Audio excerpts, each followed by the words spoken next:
O futebol brasileiro sempre foi sinônimo de magia, talento e paixão, mas nos últimos anos algo parece diferente. O brilho das estrelas já não é o mesmo, os estádios não pulsam como antes, e a seleção, que um dia impunha respeito, agora desperta desconfiança. Será só uma fase ou um sintoma de algo muito maior? O declínio técnico, futebol ou retrato falado? O Brasil já tratou a bola como se fosse poesia, cada drible, uma estrofe, cada gol, um verso épico. Mas hoje, o espetáculo parece engasgado. O jogo que um dia foi malandragem e improviso, agora parece um teatro ensaiado, mecânico, previsível.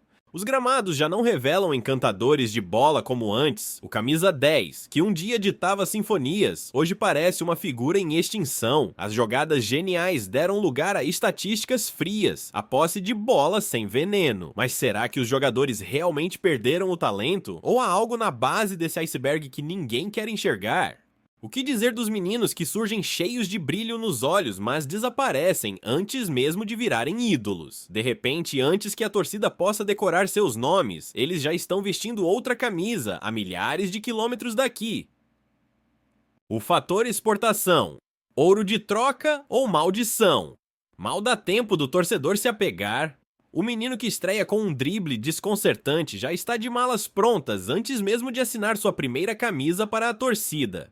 O Brasil virou um aeroporto de talentos, um celeiro que colhe sonhos e os despacha para a Europa sem nem deixar criar raízes. Não se engane, isso não é só fruto do sucesso, é um reflexo cruel de um sistema que trata o futebol como mercadoria. Aos 16, já tem empresário, aos 18, contrato na mesa, aos 20, a camisa do clube que o revelou é apenas uma lembrança no fundo do armário. A pergunta que fica é, quem realmente lucra com isso? Porque, se formos olhar para os clubes que deveriam ser os maiores beneficiados, a história não parece tão bonita assim. Clubes em colapso, gestão ou racha financeiro. O Brasil exporta joias como se fosse um garimpo inesgotável, mas, estranhamente, os cofres dos clubes continuam vazios. O dinheiro entra, some pelo ralo, e quando a poeira baixa, restam apenas promessas quebradas e balanços no vermelho. Os gigantes do futebol nacional vivem entre a glória e a falência, equilibrando-se numa corda bamba, onde um título hoje não garante nem a folha salarial de amanhã.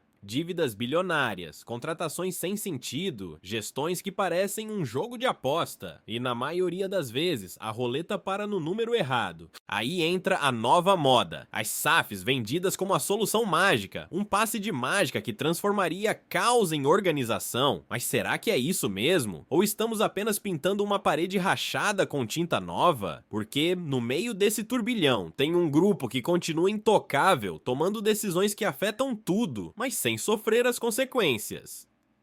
CBF e federações, protetores ou vilões. No jogo da cartolagem, o apito nunca soa contra os donos do tabuleiro. Enquanto clubes afundam em dívidas e torcedores sofrem com a mediocridade dentro de campo, há um seleto grupo que segue intocável, confortavelmente instalado no coração do poder. A CBF e as federações controlam o futebol brasileiro como se fosse um feudo. Campeonatos inchados, tabelas confusas, decisões que parecem feitas para beneficiar poucos e sufocar muitos. O que deveria ser uma engrenagem para impulsionar o esporte virou um labirinto burocrático onde os interesses políticos falam mais alto do que o jogo jogado. E o torcedor, onde entra nisso tudo, parece cada vez mais distante, mais impotente. O estádio que antes era sua segunda casa, agora se tornou um luxo inacessível ou um risco de guerra. E se o verdadeiro termômetro do futebol brasileiro não estiver na cartolagem, mas na arquibancada vazia e silenciosa?